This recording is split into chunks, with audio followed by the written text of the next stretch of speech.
porque a gente vai trazer agora o assunto sobre o que já é realidade nas organizações. Eu escuto muita organização, estamos trabalhando com Big Data, estamos trabalhando com Big Data. Eu fico pensando, cara, será que esse povo tem noção? Será que sabe o que eles estão falando? Será que o Big Data é porque ele é maior do que era antes, mas eles usam a mesma estrutura, a mesma lógica de banco? O DBA é o mesmo, ele não fez nem um cursinho a mais, ele continua gerenciando isso do mesmo jeito. Então, eu queria que você falasse, Anderson, como é possível hoje, para que nós efetivamente possamos trazer para as organizações, que já é realidade, então, a inteligência artificial. Porque eu sei que associada a ela o volume de dados é tão grande, o Big Data acaba vindo atrás, né? O que é que se faz, então, para trazer isso para as organizações e dizer que isso já é realidade? Bom, o Big Data ele tem um conceito, né, interessante. A gente pode avaliar ele pelos 5 Vs, né? Um deles é o volume. Nós temos um volume muito grande de dados, nós temos também uma variedade, é outro V, de dados. Os dados têm origem hoje em sensores, né, via internet, nos próprios bancos de dados das organizações, né? Os dados podem ser posts do Facebook, do Instagram, né? Os próprios vídeos também, né, do YouTube, por exemplo, então as diversas mídias e por aí vai. Nós temos também, né, o valor desses dados, né, no caso do Big Data, que justamente o valor é a parte final, né, de todo esse processo, que estão analisando esses dados, o que ele vai gerar de valor para o meu negócio, né, também. Nós temos a veracidade desses dados, o quanto que esses dados são confiáveis, quem vai avaliar isso normalmente é um cientista de dados, por exemplo, né? Então, nós temos a partir daí.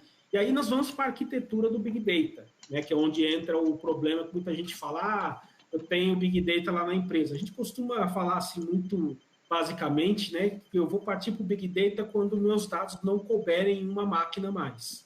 Aí a gente começa, vamos pensar, será que a gente vai ter o Big Data? Né? E às vezes você consegue ter o seu banco de dados na nuvem, numa Amazon aí, ou algo nesse sentido, sem precisar do Big Data. Agora, traçando esse paralelo aí com o professor que você citou, Tássio, esses dados, eles, como nós temos um volume muito grande, eles podem ser armazenados, ele também teve sua razão, não vai ser nem no banco relacional e nem no NoSQL, ou seja, eles estão lá todos juntos.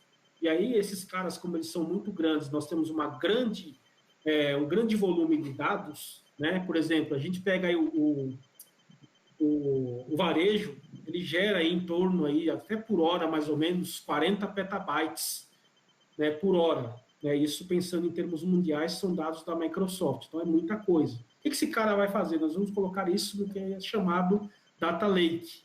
E tem um profissional chamado engenheiro de dados que vai cuidar disso daí. Quais são as arquiteturas por trás disso?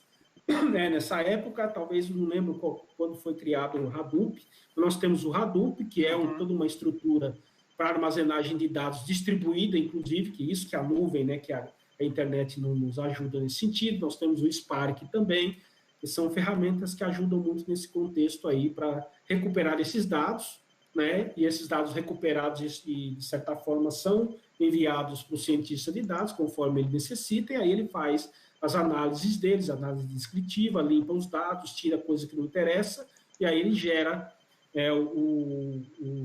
os modelos no machine learning, né, nesse contexto aí que a gente tem o Big Data. Então, nem sempre toda organização ela tem o Big Data, porque ela não tem tantos dados assim, né, mas a partir do momento que esses dados, teoricamente, não cabem mais de uma máquina, ela pega esses dados de várias fontes, e aí sim ela pode passar a ter um Big Data aí nesse contexto.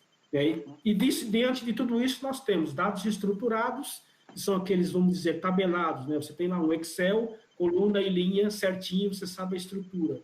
Você tem os dados não estruturados, que são, por exemplo, posts, né, comentários no LinkedIn, no Facebook, esses caras estão em formatos diversos.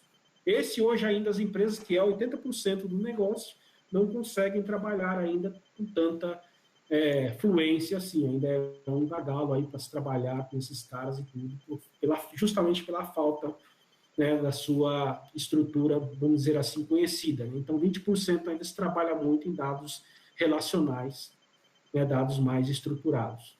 essa ideia aí do Big Data.